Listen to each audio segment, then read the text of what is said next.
What do you believe people should know about the families that you see and work with on a regular basis?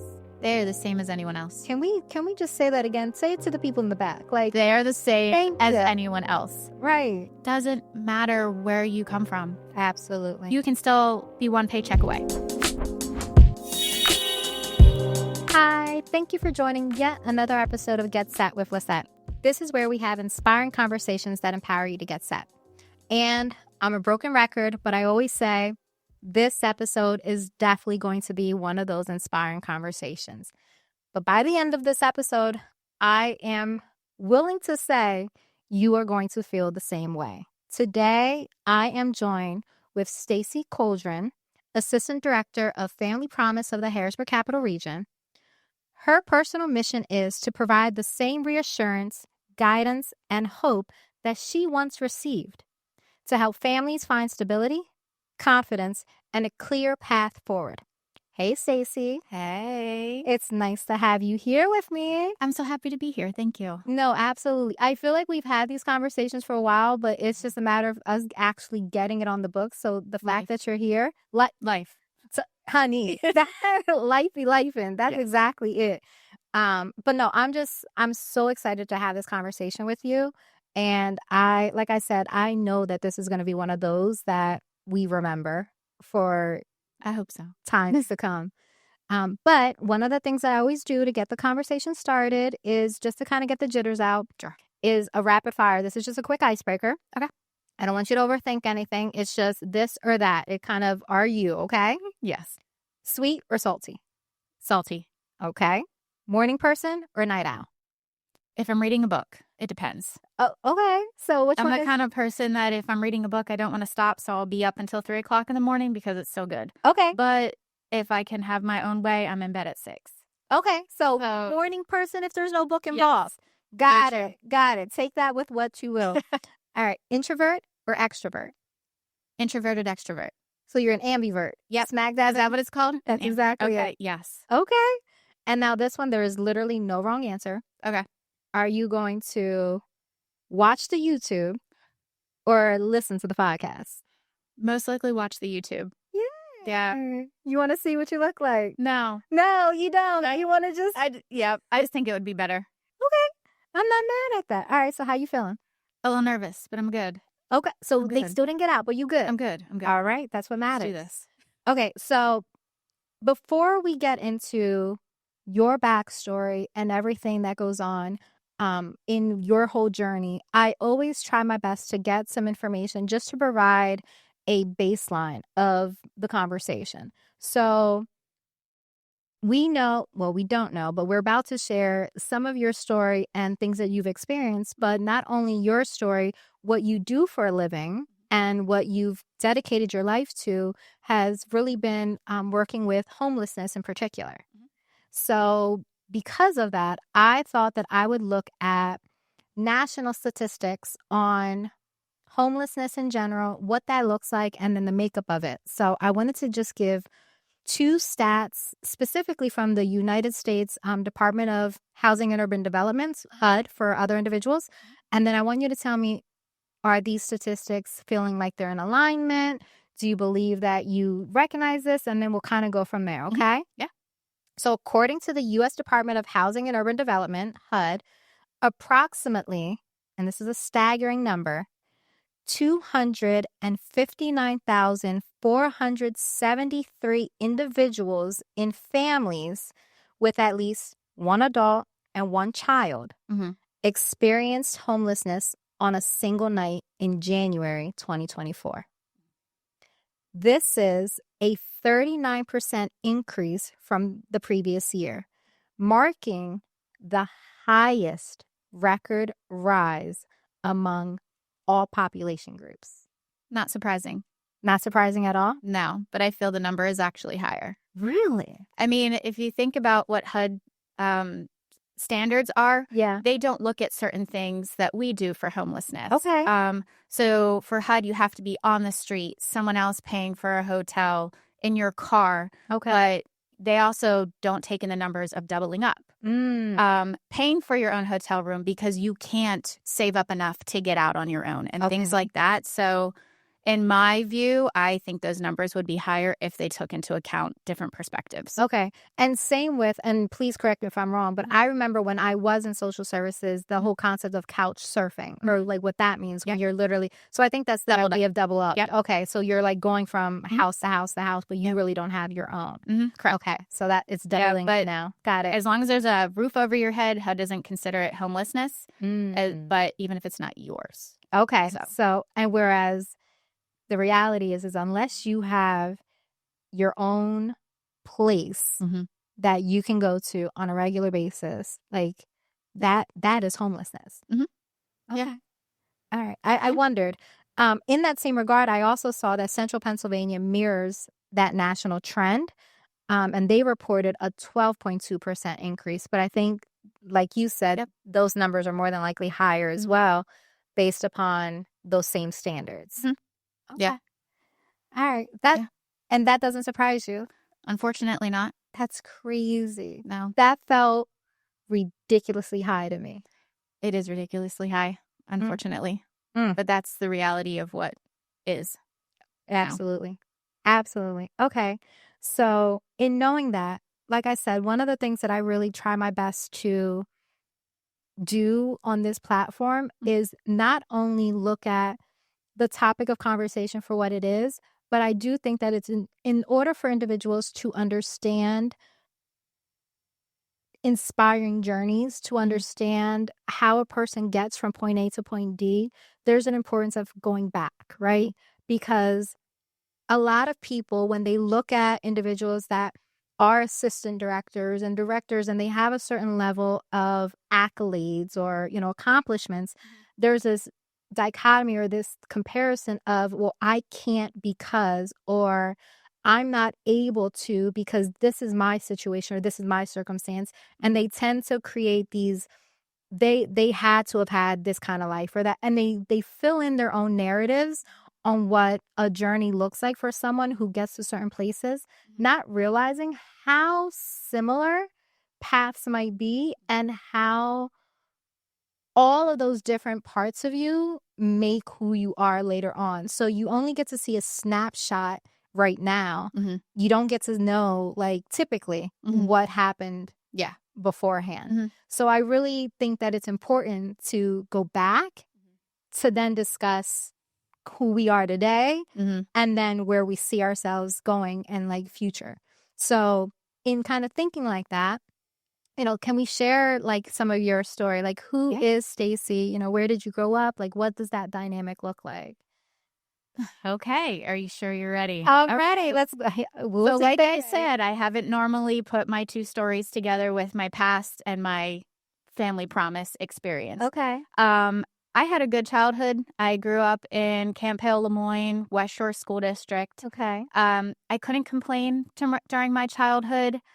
It wasn't until I was middle school, high school that I realized that my childhood was not of the norm. I had both sides of my family, mom and dad, addiction, alcohol, drug, but I didn't see that. So I very much had a great childhood. I hung out with my grandparents. We traveled. Right. But like I said, it was very much when I got older that I realized, oh, yeah, no, that's not normal. Right. So, but I mean, I was a good kid. Yeah. I had good grades. I did what I had to do. Absolutely. So it didn't really affect me in that way. So isn't it funny how we can almost perceive our childhoods very different, well, in the moment, because adults have a way, and now us as adults, you do the best that you can to, whether it's shelter is the right word, or protect, or kind of keep certain things away in hopes to preserve. Yeah. How we don't even take into account, though, that there's still a lingering effect. Yeah. Or there are things that happen that maybe aren't able to explain or understand until hindsight, which is always made 20. So much more sense. Really? When I got older. Okay. So, yeah, it did. Okay, so it's interesting. How, when you say it made so much more sense, what kind of give a little, No, it's fine. So, the addiction side yes of my family, like I said, I didn't really notice. Okay. I was single, only child for quite a while, and I had amazing Christmases with my mom and my stepdad, things along that line. Well, stepdad at the time. It was really great. Yeah. And then I didn't understand why a couple days later, all of my toys disappeared or were broken. So certain things I just didn't understand. I didn't understand the lack of food or, unfortunately to say, burnt spoons. Yeah. Like, I didn't get that. Got it. Until I was older. There was one moment that I think I had my aha moment. Okay. I was in 6th grade making some kind of globe for social studies, and I asked my parent that I was living with to help me, and they could not form a coherent sentence. And I think I realized then, I'm not going to ask you for help anymore. Right. Something's going on. And then it was just, I did my thing with school. On your and own. on my own. The best that I could, of course. Right. When I could ask for help, I did. But I think it made it more apparent at that time that it was not an area that you could, and it wasn't something that should technically be normal. Yeah. So, okay. So that's in 6th grade. You now have this moment of, no, I can't ask for help. I need to figure this out, which I can only imagine as you keep getting older and life's happening and things are occurring. Do you then continue to keep things from your family? Like, whether there's something happening in school or different relationships, like, do you come back and try to like have like, where was there an ability to have trust to be able to kind of explain your experiences as you continue to? I don't think that was until I got older. Okay. Honestly, high school graduation in there. I had a wonderful friend in middle school, and her family was incredible. Okay. And I think I spent most of my time at her house or at church camp with her and her family. So I didn't really notice. Because now, I had that avenue out. Okay. That makes sense. Yeah. So, I mean, I had a childhood. Right. And I loved it, and it was great. But it definitely made more sense as I got older. Okay. And so when would you say that did your life take a turn? Like 18. Gotta love it. 18. 18. Okay. 18. So adulthood. We get to adulthood. Graduation. Oh, what happened? Graduation and what? Graduation boom. Well, I graduated from Cedar Cliff, working full time, had really enjoyed. Okay. And then I met the guy. The guy. We all have one of these. We have those guys. And I met him, and I was like, oh, be still my heart. I love you so much. Let's wreck my life together. Not really, but no, at the end. And yes, I get it. So yeah, 18. Okay. It started then. All right. And it was one thing after another. Okay. For the next 12 years. 12 years. Yeah. Wow. Yeah. So you meet the guy. Met the guy. We all have those moments. I shared mine on this platform, and it's amazing. And I always find it so interesting. And I actually had a conversation with someone that I think there is something to be said about the most intelligent, strong, for the most part, put together individuals, women, how we tend to be drawn to that guy. Yeah. And I said, I am not going to be my parent. And I said, but oh man, did I just make those mistakes? Absolutely. that parent did at the same time. Right. You're like, I didn't, and yet I did. So I mean, in a different fashion. Okay. But yeah, no, I did. I never had addiction, and alcohol, drugs are just not my thing. That wasn't right. Which is very surprising with the rest of my story. So yeah. Fair. So and yet, because they always say that when you come from a family of such a background, typically you either mirror the behaviors or you do so, like you try so hardly to push away said behaviors that you still find yourself. That was the push away. Okay. So you pushed it away. So I did. Okay. I actually remember when I graduated high school, my godmother she pulled me aside and she gave me the biggest hug and she cried because she did not think that I would ever get to this point because of how my childhood was. Wow. So she goes, I am just beyond proud of me for even graduating and the fact that I did so well in school. Yeah. And did all the things, theater, cheerleading, track, basketball. Like I did all the things. Right.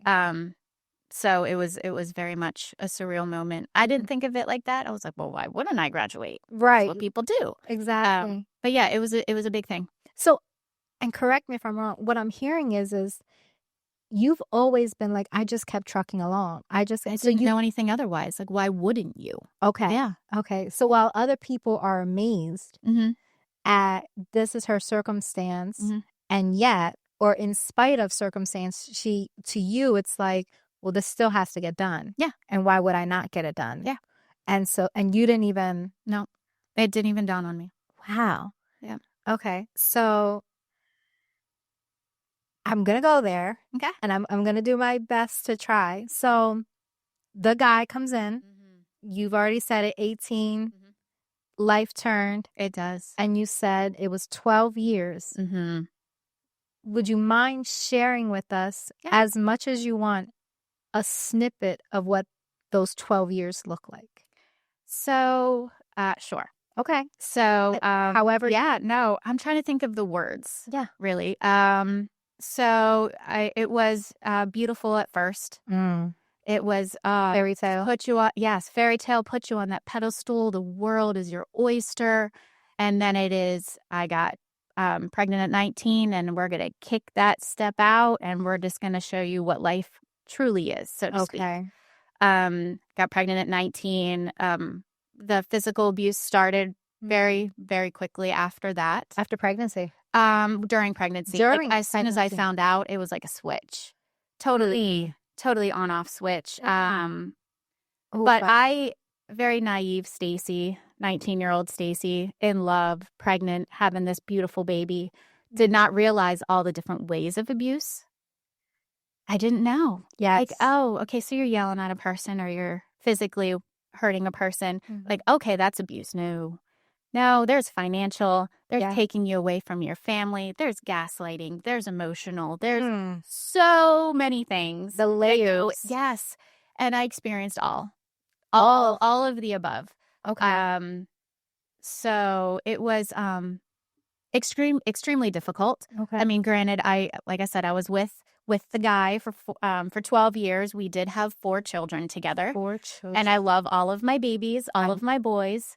4 boys. 4 boys, yes. You are a strong woman. I now have one more, but we'll get to that point of the... Yep. We're going there. We're going there. But I had 4 boys with him. They're my life. They're the reason I live today. Amen. But I wasn't... Sorry, this is TMI. I wasn't allowed to not take precautions against having children. That's not TMI. That is also a form of abuse. It is, yes. That's after that. So, because, I mean, if you're taking precautions against pregnancy, you must be doing something wrong. Right.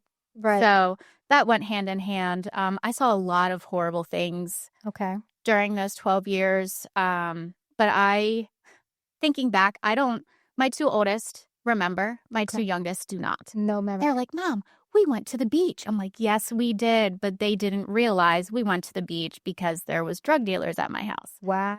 I've seen... Again, sheltering, protection. Yes, but they had no idea. It was a fun day at the beach. Right. We did live at the beach. I lived in Myrtle Beach. Okay. Not my favorite place. But like I said, the abuse of taking away from your family so there's no support. So literally states away. Overnight. States away. Wow. So it was interesting to say the least, but the abuse was horrible. Yeah. Only when drugs were not involved. Really? The drugs were involved, there was no abuse. He's happy. He was too out of it. God. Okay. But yeah, no, there were my youngest contracted MRSA because of open wounds on the guy's baby daddy. I don't know what to call him. It's fine. We'll just keep calling him the guy. The guy's open wounds on his arm, and my little one contracted MRSA from a red ant bite. Just something so simple. I mean, we're in the South. Yeah, red ants everywhere. That's a real thing. Yeah. It is a real thing. And he was just, he was walking. He was doing great. And then 2 weeks in Children's Hospital, learned how to walk again because it went from his ankle to his knee and his bone. Oh, my God. It was really bad. But what I didn't realize was I was there at the hospital. My kids were back at the hotel not eating for so many days at a time because I couldn't. I couldn't leave. Right. Yeah, exactly. I wasn't allowed to leave. Like we were in lockdown in a room because of the MRSA. Yeah, it's contagious. Yeah. So, it was not awesome at all. Wow. And it's weird because even though I'm talking about it now, it's like I'm watching a movie. There's like a level of disconnect. It is. Like that was my life.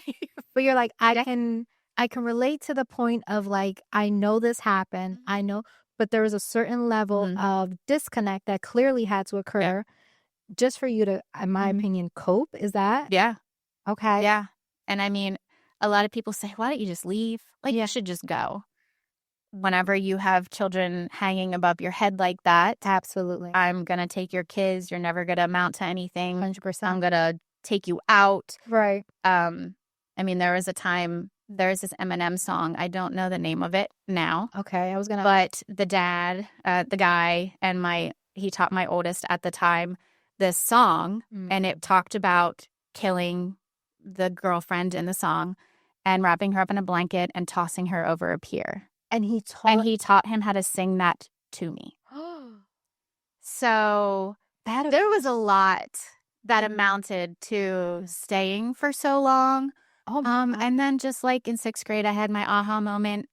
One day I was just like, no, I'm done. Okay. And it took a week of preparation, of sneaking out of where we were living at the time to a neighbor's house to use their phone because I wasn't allowed to have one. Okay. It took a week. I called my dad. I said, Dad, I need help. He goes, well, how can I believe you? I said, I have never asked you to come and get me. Right. It's always, I'll see you when I get there. It's never come get me. Because at this point, this is that you're at the end. So that means the end of that 12-year period. So I can only imagine, like you said, with the abuse, you've been taken away. You're more than likely fabricating and lying to a certain point to your family just to protect what you've got going on because I don't think I've lied so much in my life. I hated it. It was horrible. You're doing this more so out of survival. Yeah. Because the fear, because like you said, and I don't know and that's why I think this conversation is so important because I don't know if people can really understand the depths of fear and the emotional abuse that occurs far greater than the physicality of it all. Oh, yeah, that was nothing compared to the rest of it. Correct. Bruises fade. They go away. They do. But the emotional and the retraining and the wiring of your own brain and the thoughts. Because at times when you hear things, and I can't speak for you, but I know for self, I've gone through certain things. And when I think back of what those conversations were and what happened that I believed it so like greatly. And I'm like, why? But the fear was genuine and it was prevalent. Yeah. And it was there because you get glimpses of what feels like, oh no, they are off. And this could happen. And I could see. So I can't imagine where you're like, I'm just trying to survive. Yeah. And I need to make it. So, but 12 years of that. And you said you had an aha moment. I did. It was a Monday. Like I said, I snuck out. I mean, it wasn't really hard to sneak out, so to speak, because he was always on a bender somewhere trying to find money for whatever addiction he was dealing with at that time. So I did. I snuck out. I made the calls. I found a shelter that just opened up in Myrtle Beach. Okay. And then I was like, I can do this. Yeah. I'm like, he's never here. I can sneak out. He won't even know I'm gone until he gets back at night. Okay. Well, of course, the day I'm ready to go, it's a Thursday. on the phone with the shelter. We're planning it because, I mean, I had myself and 4 kids. They needed a bigger vehicle. Absolutely. Yeah. And then he comes in and I'm on the phone. Oh my God. So he doesn't realize what I was doing. He didn't know the phone was even still on because I just hung it up. Like, I just put it down. So Okay. they heard everything. And then it progressed from there. Okay. The shelter called the police. Mm. The police did come, but while that time was the in-between, I have no idea how long it actually was in between, he got a knife and locked me in a room. Oh my. And he said that I would not leave that room alive. Where were your children? Out in the living room, crying, screaming, you know, they were freaking out. Right. And then the police got there, thankfully, Mhm. because I don't know what would have happened if they were any later than what they were. Like I said, I don't know the time frame of Right. how long this actually was. But Yeah. I was told that I would not leave that room alive and I would never see my kids again. If he can't see them, I can't see them, you know, that type of Right. thing. Yeah. Understood. And the police came and it was the, oh my God, my family's leaving. Oh my gosh, I'm going to cry, blah, blah. Cue the theatrics of the day. Absolutely. But we did. We walked out. It was, I mean, December in South Carolina, so it was a little warm. Yeah. But we walked out with blankets. I didn't have shoes on. My youngest did not have shoes on. Wow. I mean, it was bare bones, sleeping on his drug dealer's trailer's floor. So Right. it was bad. And I never looked back. That was it. That was it. I saw him a couple of times, again, because I was still trained Mhm. in that thought. I was like, oh, I can't. I'm so sorry. His children. Yeah. Right. And then that was that.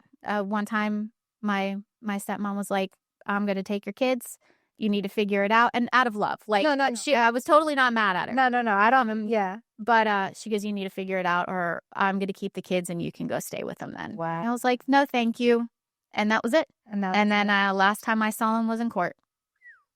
Oh my gosh. No. And so how did you, so let's fill in some blanks. So you leave with cops, you're in Myrtle Beach, all of your family's up here.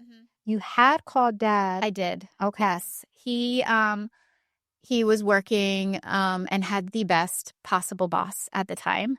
And his boss, actually, his wife and daughter drove from Mechanicsburg all night long to come and get us. And then all the way back. Right. And I got back December 15th, 2015. Wow. Oh, and I'm sorry, December 5th, 2015. December 5th, 2015. It was my sister's birthday, and she woke up to me. She had no idea I was coming back. Right. But I did. Yeah. So. Okay. And that was that. And I've been back ever since. So 10 years. 10? Oh, wow. Yeah. Oh, my gosh. I know. Yeah.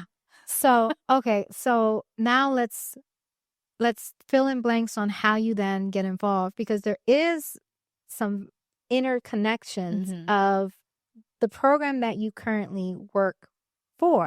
Yeah. And your past. Yes. How does that involvement come into place and what does that look like? Because now it sounds like you're back. I am. Here. I am. You're local. I am. It should be beautiful. Beautiful fairy tales. Yes. And that is the end of that horror. Yes. And yet no. Right. So Family Promise and my story intertwined actually before I got back. Perfect. Okay. So I was in Family Promise of Harrisburg Capital Region of April of 2015. Okay. With the boys and the guy. Got it. So you would think I have that safe space. Right. Oh, like, and I know, and I knew at that time I should not have left the program. Got it. But the guy was like, oh, we're going to move to Florida. This is going to be great. We should go. Okay. Like, oh, okay. And that's what you do. You're the loyal what does he want? Right. Yeah. And you do. And the executive director at the time, she sat me down when I told her we were leaving and she goes, you can stay. He doesn't have to stay with you. You can stay. Right. And I said, no. I said, I'm going to go. Okay. But my time at Family Promise was a pivotal point of unfolding the last couple of months before I actually left. Oh, so okay. There was no abuse going on at that time of Family Promise. Like, I was not in danger. I was very safe. Correct. He never laid my hands on me during those times Okay. or anything like that. But it was, that experience made me stronger. Got it. Because I was like, oh, this is the lowest of low. Right. I'm not in this. Yeah. Okay. So, so it was a different experience for me. Yeah. I think of what the norm is. Right. That's why I was asking. But yeah, I mean, my kids loved it. It was like a 24/7 sleepover with kids on a school night. Children's resilience. They are. It is. They would have no idea. Absolutely. Even when we talk about it now, my two youngest don't really remember, but my two oldest do. And they remember birthdays, Easter, April. summer camp, and just having food, snacks, and a place to sleep was their biggest, excitement of a 9-year-old, a place to sleep. But it was true. That was life. Especially due to that was your norm at the time. So this small stint before you end up away, it's like, oh no, this is the best. We've got consistent meals. That's not, no worries. No worries. We're surrounded in love at this point. There's all types of people that they're around and things that they have going on. And I do love when milestones are celebrated because that just creates a certain sense of what feels like normalcy. Yeah. And it was very normal. There was no stigma attached. You weren't, oh, that's the homeless people. It wasn't anything like that. We were Stacey and her kids. Absolutely. And then the other two families. And it's funny you say that the executive director, when the guy was trying to say, let's go, says that you can go, because I did also see, so this is like another moment of education in the midst of what we're doing. Yeah. Statistically, about 1/3 of like the total like homeless families, give or take, the makeup are a single mother and 2 children is what they said statistically. But that's like what makes and constitutes a family. So in theory, she's looking at you and she's saying, you and your boys are family enough. Yeah, absolutely. And you can continue to be here. Yeah. I mean, I also think she knew. Understood. Right. She understood. But yeah. But that went. Yeah. Okay. And it was the best. I was there for 3 months, and I think that was the safest 3 months of those 12 years. Oh, wow. So it was huge for you. For me. Yeah. And you had that memory. So when you do go away and now you're back to the same routine and you're like, here we go again. And I knew I could be better and live better because I experienced it. Because you experienced it. I did. Yeah. And so, yep. Oh, wow. Yeah. Oh, wow. I mean, I know that I work for Family Promise and I could show it up every single day and talk about it, but I am literally here because of that experience. I mean, of course, my kids and stuff too, because I mean, they're my babies. Right. But I don't know, without those two huge moments in my life, I don't know where I would be if even here. So I told you it was going to be deep. Let me tell you, I almost spoke in Spanish on this thing because there's a saying, like when your hairs go up, like I almost said in Spanish, but like you made my hairs go up when you said that. Like that is to think that and to know this one moment in my life and these kids, those were the two things that drove you to say, I have to keep fighting. I know I can get out of this. I'm good. Yeah. So, okay. So you make it back. What did life look like then post finally? Because you did say that you had a moment or whatever. I did. Yes. Okay. So let's kind of. So it was hard. Okay. It was very hard. A lot of therapy. Amen to therapy. 7 years Shout of out therapy. I love therapy. Same. It was great. Shout out. A lot of therapy. I realized I was trained. And that's when I realized I was trained because I was trained to not look at men except for their feet, like knees down. Really? I wasn't allowed to wear women's clothing. So I wore men's t-shirts and men's shorts all the time. No makeup, no hair. Wasn't allowed to get my hair cut, colored, or anything. Oh. And I say allowed, and that sounds horrible, and I know that it does, but I wasn't allowed to work. So I was living. I was 30. So from 18 to 30, like that was my life. So the moments where like you're really like those pivotal moments of your pivotal, right? No. Okay. So it was really, really hard. Yeah. To come back into life and to realize what life should be. I remember my one son, he was doing something at school, and it was about calling 911 on strangers, like stranger danger. Okay. And if you see someone, call. And he came home, and I think this was a little after I had the moment with my stepmom. Okay. And he said, "Mommy, I'm sorry." I'm like, "Sorry?" He said, "I should have called 911 on Daddy, but I didn't." He goes, "I saw you bleed, and I knew." I knew he knew. Like, I was like, "Oh, I sheltered them. They had no idea." Right. And he said, "I didn't know that I should call the police on Daddy because Daddy was the bad guy." Oh my God. And what do you do when your little guy comes to you? Yeah. That one got me. Yeah, that one. So, and now that little guy is 16 years old and like solid, almost 6 foot, 200 pounds. So Love that. he's my little baby. Love that for him. But yeah, it was extremely difficult. So I mean, self-harm, all of the above. It was very hard to retrain my life and go to work and actually appreciate that I could go to work every day. Right. I mean, I did, but it was very difficult. Because you have to now relearn not only living, like for the mundane, everyday, get up, take care, do this, go to work, get a paycheck. You also have to relearn who you are. Yeah. What are your own likes and dislikes?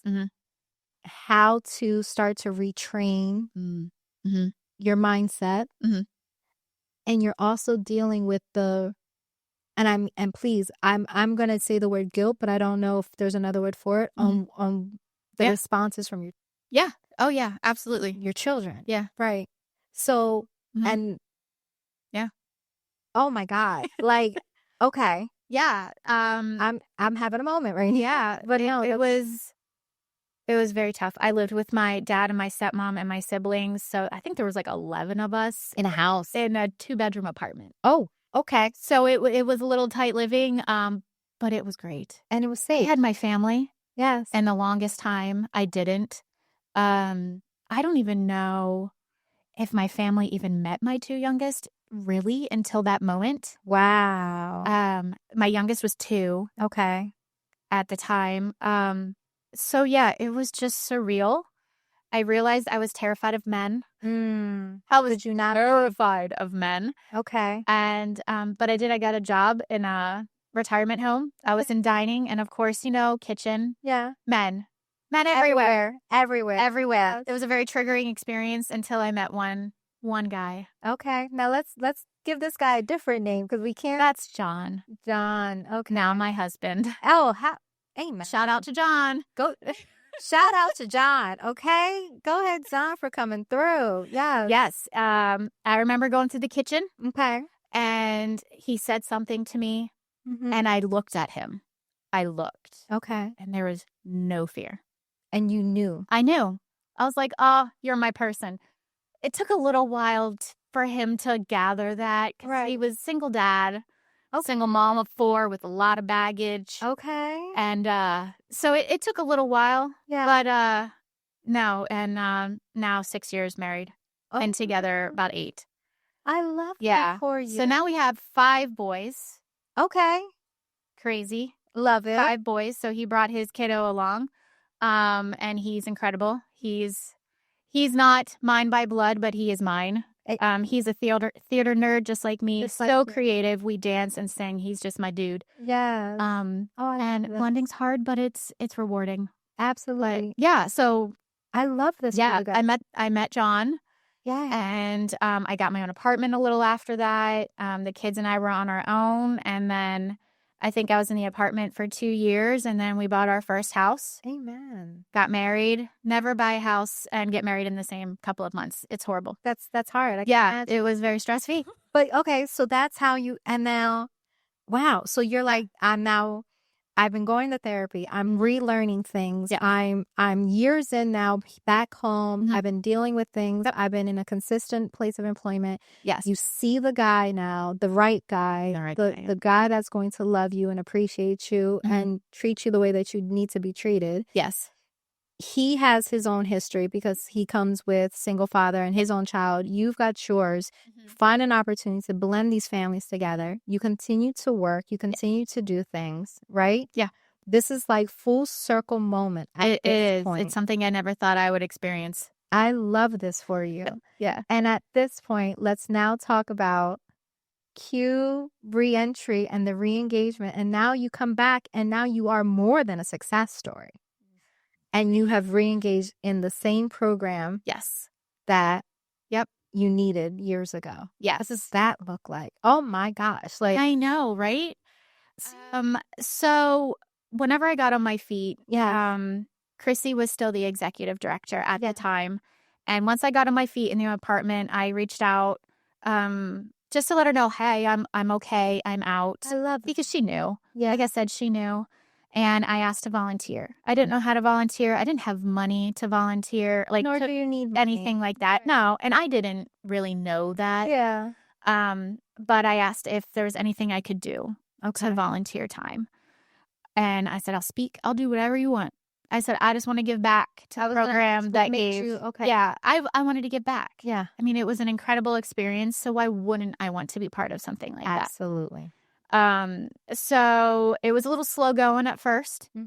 I did some speaking and then the next executive director came on and then I was asked to do more speaking. Absolutely. And then it just went from there and an opportunity came about that there was an actual paid case manager position. Yes.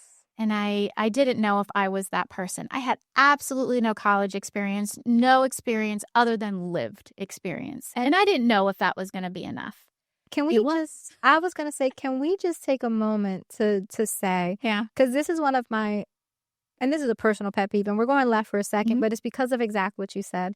I feel like at times we can get so caught up on the accolades and the schooling, the education. And don't get me wrong, there's a level of systems and processes and the ability to understand like emotional intelligence and the way to kind of like deal with individuals that have trauma that I will never take away. Like I have master's degree and then some, but the ability to actually connect with a person, the ability to say, I see you, you're valued. And to be able to say, and I can understand, and even if I may not have all of the same lived experience, there's a place where we can understand one another. Call me crazy, but I feel like that goes so much deeper. It did. I mean, like I said, the position came open. Yes. I applied. Absolutely. I got the job. Yes, you did. I cried a lot. I did. I got the phone call. Yeah. And I started crying because I knew this was my time to give back. Granted, I didn't know what that would entail at the time, but I knew that I was all for it. Okay. So what was that? 2019. Yeah. I think it was when I started. It was. So 2019. Love that for you. But yeah, so it was a crazy circle. Okay. Especially going into the office and then meeting the volunteers and seeing the volunteers that were also in was some that were there, which was so great. Absolutely. I mean, they remember my kids. Wow. They watched my children grow up. Right. Even now being there for 6 years. It's a family. It is literally a family. It's literally living up to its name. It's literally giving the promise of family. Yeah. So, okay. So now let's talk about the program in and of itself. We're going to give Family Promise their praises as well. Absolutely. Would you like to share like the mission, the vision, and like services that are provided within Family Promise? Because at this point, you're a full-on employee and you are there and it's grown. It has grown. So our mission and vision is really kind of in the same. It's very intertwined. Okay. So when a family comes into the program, we want to give them support that they don't have. Amen. So with that mission and vision, it is support, Yes. soft skills, skill building, and it is family. So yes, support, but family. And so we're just along this path with them from homelessness to home, literally from homelessness to home. I love that. So that is our mission and vision and our programs. Wow. So it is our 15-year anniversary, which is huge. Celebrate 15 Yeah. years. So 15 years. So very close to. So it was a very much newer program. Okay. Yeah. So many intertwining. And so yes. So shelter, of course. Okay. So we have the shelter program. We have stabilization and diversion with helps with outside of in our community, helping families. Some of our programs you don't even need to. You could be solo. You don't even have a family at this point. I love that. So we have transportation program called Wheels Up. Okay. Solution to your transportation problems. Hey. Eviction assistance. Okay. We call them the UP programs. Okay. So there's a lot of ups at the end. So we have Wheels Up for transportation, Catch Up for eviction. Got it. And then we have Grow Up, which is for childcare. Okay. Heads Up, which is mental health. Love that. And then we have some inside programs for just our shelter families that help with funds when they move out, things like that. Right.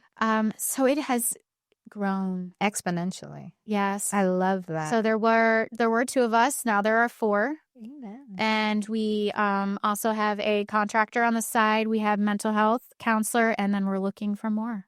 Okay. We're growing, and we're hoping to open another shelter here soon. Actually in Northern Dauphin. So I love that. Yeah. It's a lot going on. Expanding. Yes. Which allows your ability to continue to impact more families. It does. So yeah. We got the why and how you re-engage with the program. Now, and as I was saying, working with people like in tough circumstances in general are difficult. Yes. Right. And especially because when you are a transient population, when you're someone that, and we can talk about it, like there's so many different reasons why an individual loses their stability. Yeah. Right. And that in of itself comes with a myriad of feelings and emotions and mental health and things that come with it, which makes it even more difficult to deal with people because if they're not going to do anything, people are going to people. People are messy. And it's just how it is. And that's how it is. Yeah. What keeps you motivated? What keeps you like avoiding burnout, for lack of another word? I will say that I very much did burnout. Okay. So I had to find out the hard way. Can we talk about what burnout looks like? Because that's why I asked. Like, that's a real thing. Well, I had a lot going on. Absolutely. Kids, sports. I went to college. I was graduating. And I was also case manager at the time still. And I have a very hard time drawing the line. Sometimes I'll see a family come in and I'm like, oh, you remind me of me. But that's not me. Right. You're you. Correct. So I had a really hard time separating Stacey Shelter, Stacey now. So I had that extra little dynamic. Absolutely. But I did. I burnt out. Okay. It was really bad. I mean, migraines it was a horrible experience. Right. Like literally physically. Yeah. I was done. Okay. And excuse me. So I now have another executive director. His name's Matt. Okay. So he very much understood as best as he could. So there was a point where we lost 2 clients. Okay. Unfortunately, they have passed. And I was, this was like all still the wall. Like I was still trying to figure out. And I said, I don't want to work here if I have to be a case manager. I said, it's not that I don't. I said, but I can't. I physically can't.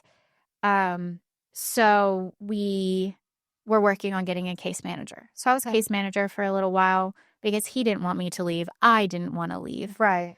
But you also knew that physically. But I knew that I couldn't. I couldn't keep that wall properly up for myself and for my clients. Right. So soon we did get a case manager. I was able to go up to program manager. Okay. So then it was much easier. Okay. I didn't have all the same stressors that I did. It was easier for me to compartmentalize the families, myself, my job, my outside. It was just much easier. Absolutely. I didn't granted, I'm still very close to the families when they come in. They're still Miss Stacey. Absolutely. I mean, it's an open door. But I still have that very much wall there. Right.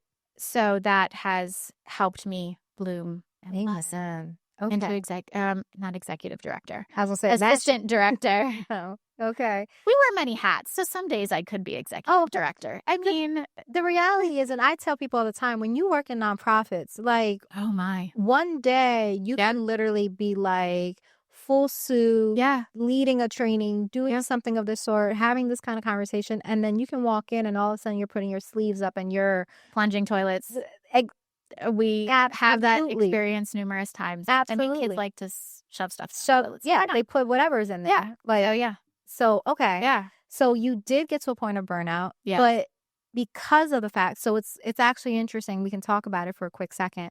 The same thing that makes you so relatable and the ability for you to be able to connect and create rapport quickly with families is also the same trigger and the same component that made you burn out, because you can see you. I was going to say I can see me, but it was the same concept. You can see you in every single family that comes in, because there's a certain level of relatability where you're like, I see that. And then have you ever, because I know I went through it, did you ever get to a point where you're like, I want it more than you do? I did. It was so bad. Okay. I did. And how does, it was so bad. It was over COVID. Oh, wow. So we were shut down, shelter in place over COVID. And there was this one mom there, and I was just feeling for her. But she needed to move on. Right. Please don't tell anyone. No, it's fine. It stays between all of us. All of us, yeah. All of us. I actually did an interview for her. Oh, wow. She got the job. I bet she did. You got the job. But at that moment, I was like, what am I doing? Right. So that was my aha moment there. Okay. So I'm noticing, if nothing else, at least you are self-aware enough that you're, okay, that was too much. That was a little too much. I did too much for this one. Yeah. And I need to reel it in. Okay. Which I can understand. Yeah. I get that. All right. I'm going to ask another question before we start talking future. One of the things that I've taken notice when I was looking into not only the stats for Central Pennsylvania and, statistically when it comes to the U.S. as well, and what families tend to look like, what those typical families kind of consist of. But there's this, I think that while via the U.S. Department and whatever they call homelessness, there is also a stigma. Oh, yeah. Attached to homelessness, attached to anything that is something that is outside of what we would consider normal. Yeah. There tends to be stigmas around it. Yes. So one of the things I want to ask is, what do you believe people should know about the families that you see and work with on a regular basis?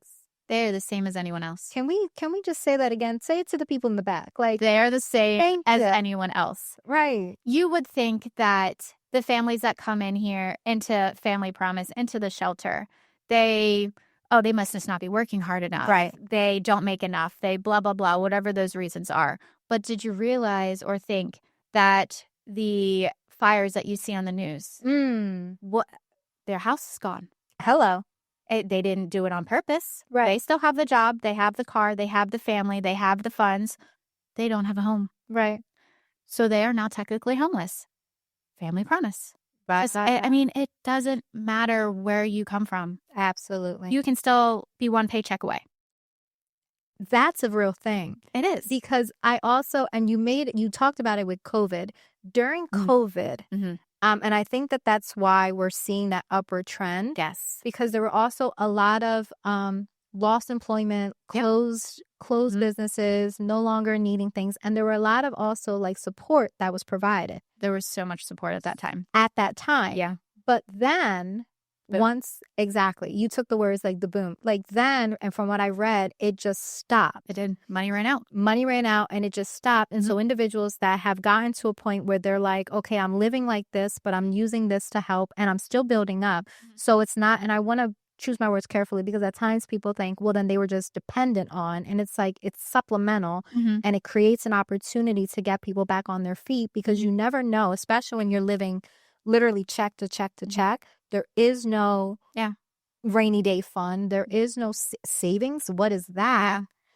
Once all of that went away, there was a resurgence, and in fact, it went even higher when it came to evictions and the loss of, and individuals being unable to maintain.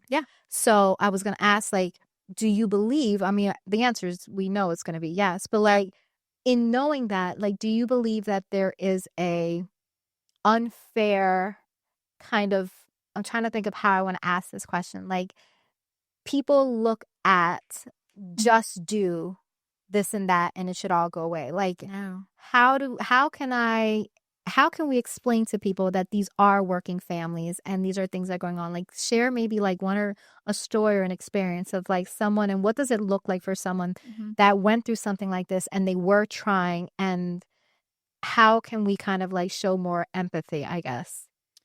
So, I don't know. That's kind of hard. Right. It's a hard question, actually. Yeah.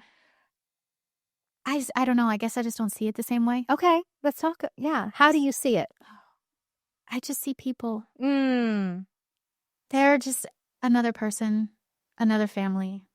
So it is hard for me to see the negative side of that. Right. Because I see them. Right. I see them come in. But I mean, we have families that have everything in place. But they can't find a landlord. Oh. Or they have an animal. And then it's a dangerous breed or whatever. Right. It's just so dangerous. Difficult. Yeah. It's difficult. Okay. So you don't even need to be homeless to face those things. Do you really? No. Fair. That's just life. Yeah. Absolutely. And life just sometimes looks different. Life just sometimes looks different. Girl, that is it right there.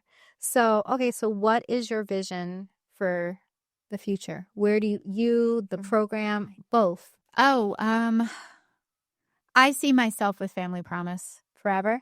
Forever, as long as they'll have me. I love that. I honestly love I do. Even if it's not with just Family Promise of Harrisburg Capital Region, it could be Family Promise National. Okay. I just love Family Promise and what it stands for. As for Family Promise itself, we're going to keep on moving and grooving. I love it. Our way of living is changing. Okay. So we adjust with that. Absolutely. So what it looks like now might not what it looks like later. Of course, we have like that 10-year plan. Right. But the fact that we even have a 10-year plan is incredible. Amen. So I don't know if that 10-year plan is going to plan out the exact same way, but we have a plan. Absolutely. And it's only going to be... And it's a nonprofit. Thinking that far in advance is incredible. Amen. Absolutely. I love it. Yeah, I thought I was going to go back to college. I graduated. Right. Walked across the stage, got my diploma. My kids were like, "That's Mama." Love it. Cried a lot. Absolutely. But I don't want to go back to school. Okay. I'm learning in different ways in my field, leadership programs, trauma programs, just learning the way that I want to, not necessarily the college route. Which is okay. Yeah, it's very okay. It's much less expensive. Right. As well. So, but I just want to keep learning. Okay. And whatever that looks like. Amen. So, I don't know. Learning, I'm just not growing and I'm enjoying this Stacey of what she is developing into. I'm realizing I'm pretty quirky and fun. I love it. Yeah. There's nothing about it that's not. Yeah. You bring me to my last two questions, and it was actually, I couldn't have asked for a better segue. So one of the things I always like to ask, and it goes back to the conversation, because the Stacey that sits in front of me today, one would never have thought or envisioned that Stacey had 12 years of an abusive relationship, being held in darn near at this point captivity, not able to make decisions on her own reproductive health, which we love every last one of your boys. Yes, I do. Not being able to have any financial independence, any kind of independence whatsoever, is now that secondhand, the assistant director to this amazing nonprofit, and you're thriving, and you now have the accolades, you've got the degree, you're continuing on with your education within trauma, I'm guessing it's like trauma informed care, things of that nature. And you're moving forward. So what advice would you give someone struggling with their current living and life circumstance, maybe not necessarily exactly what you experienced, but they're struggling with both their living and like the life circumstance that they're going through right now, but feel that they have no place to turn or no recourse? They're not alone. They might not understand at that time. Even if they try to reach out and try to get help, and it might not be the answer they want to hear, you are still not alone. It takes time, and it's always when it needs to happen. Not when you want it to happen, so to speak, but it happens at the time it needs to. Girl, that's it right there. I mean, that's easier said than done, because you want it now. Absolutely. I mean, if you are in that crisis mode, it needs to be now. But unfortunately, sometimes it doesn't work like that. Right. All right. And then my last question before I start thinking about the takeaways that I have in this conversation, and honey, there's a lot. What advice would you give younger Stacey? Stay away from the guy. No. I can't. No, I don't want to stay away from the guy. I have my 4 babies out of that. That it'll be okay. You're stronger than you think. It's okay to say no. That type of vibe. I mean, thinking back, I would do it all over again. Wow. To lead where I'm at now. I would have, because one little change changes your whole trajectory. Absolutely. Yeah, trajectory. You're right. Yes, that's the word. Yeah. I might not have had the boys that I have now. Right. I might not have met John. I might not have the job that I have. Right. The life that I have. Right. So in the grand scheme of things, I would do it all again just to end up where I'm at now. Wow. So regardless of all, it's who I am. It made me who I am. I have no idea what high school Stacey would have been now. I have no idea. Had you not gone through. So even though it was 12 years of what it was, all 12 would be repeated, because knowing today that this is the Stacey that we get, those 12 years are imperative to that story. Yeah. Wow. I mean, they were horrible. Right. I mean, there's a whole trauma to unload there. Right. But I don't know where my life would be without those moments that made me who I am now. Oof. Yeah. And my husband would very much like me saying that. I can't. He's my biggest supporter, and he goes, I don't know how you do it. I agree. But he's there every step of the way with it. So he sees the ups and the downs, and the then and the now. And the now, right. Yeah. And I'm so proud that that you allowed yourself to have this conversation. Yeah. Because I hope you realize how amazing you are. Well, thank you. Like, girl. I don't see that's fun. I don't see myself as amazing or resilient. I did what I had to do. Like, even as a kid to now, what you do. You don't just give up and not. But there's people who do. I know. And I just want to hug them all. And they can just come to Family Promise and talk. But that's what it is. That's what I mean. That's why I think these conversations are so important, because our everyday heroes are the ones that move the way you did. That I'm just doing, but what you're doing is leading to something so much bigger than yourself. Like, honestly. Thank you. So I'm just giving you your flowers right now, because you already know, and disclaimer, I knew her from way back, but we won't say how or why. Nope. For those, if you know, you know. Yes. But I have found you inspiring. Then I see the woman that you are today, and I think that you are I am in awe of what you've accomplished and what you continue to do. And I just, like you said earlier on in this, the world really is your oyster. Like, someone who carries the love, the compassion, and the care that you do, like, you're going to make an impact. I hope so. And you are. Like, you are living my favorite quote, which is, you are being the change that you hope to see in the world.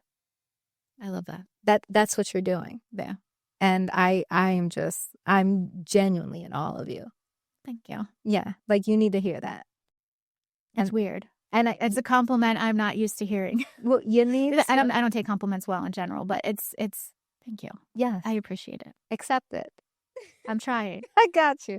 All right. So now I have to think about, let's go to my key takeaways. So here we go. My first key takeaway, it's the way that you were when you were a child. So it is, even when life shows you that you can't maybe ask for help, or you feel like you can't ask for help from the ones that you feel like you should be able to, you still found support somewhere. So find support, find your village, find a place, a person, a confidant that you are able to experience life with, and protect yourself. That was one of my key takeaways. She found what was lacking in her familiar dynamic, and found it somewhere else to allow for a sense of normalcy for self. My second key takeaway is that by nature, the human mind is beyond amazing. It will protect you. It will allow you to be able to move through and pass whatever circumstance you have going on. And then later on, when you're out of it, it almost feels like you are watching a movie playing back, because it protected you within that moment, that you were able to kind of pull away from that. So protect your brain, basically, is that key takeaway. Like, ensure that you understand that, like, it is an amazing thing that just protects you. My third key takeaway, and this goes back to, she said it a few times, pay attention to those aha moments. They show up, and it's in those moments where you have to collect inventory and recognize, this is a pivotal moment, and I need to act. I need to do. So when those moments happen in your life, pay attention to it and respond accordingly. And then my final key takeaway, and I'm trying to find a way to bring like family promise into it, but one of the things that I find beautiful is that when Stacey was able to find a promise of family, and found that support that she was seeking at the time that she needed it, when her life got, for lack of a better word, right, she went back and she found an opportunity to give back, because she recognized the blessings that she had been given, and she wanted to be that change and go back to help others. Now, that might look different depending on your situation and circumstance, but always be willing to give back. We need to go back to the days of each one help one. So when you are given a blessing, when you are given an opportunity, when someone shows up for you and you find yourself on the other side of whatever situation or circumstance it is, go back, give back, and be a blessing to someone else. And it is in that I believe that real change happens. So those are going to be my key takeaways today. There's so many others, but I just feel like those are the ones that were very clear and like apparent in your journey.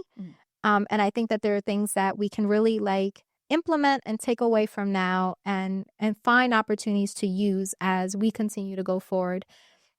And I'm just going to do another disclaimer, because this one was definitely a heavier conversation. So if you or someone you know is dealing with anything, whether it's abuse or homelessness or addiction, ask for help.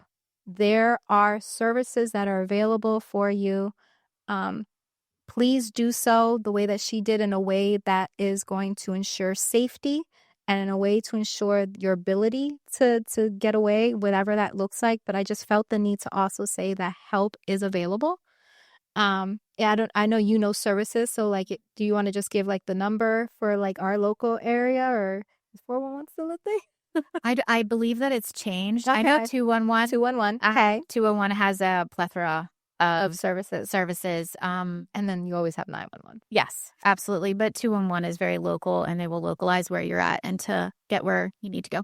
Okay, I just wanted to throw that out there. I felt the need to just say something because I think it's important that when we have these kinds of conversations that we also show support and remind us that there is help. And so always be able to do that. Any events? I know it's the 15-year. Any events you want to share? Let's share some things. So we have our 3rd annual Fam Jam coming up in a week. So I'm not sure when this actually airs, if it's going to be that time frame or not. Yeah. But we are also going into our 15-year anniversary capital campaign. Yay. So there's a lot going on. So just make sure you keep a lookout. Okay. Do you want to give any websites, any things that you want to share for them to look out so we are making our imprint on, of course, LinkedIn. We tried TikTok. Whoop, whoop. Yay. Facebook. Okay. Family Promise HCR. Okay. And then, of course, on our website, familypromisehcr.org. All right. So you guys got that there. So again, I can't thank you enough. Thanks for having me. I appreciate you sharing your heart, sharing your story, sharing your resilience, because girl, you got it oozing out of you. So thank you. Thank you. And then as always, guys, sending light, sending love. Bye. Bye, guys.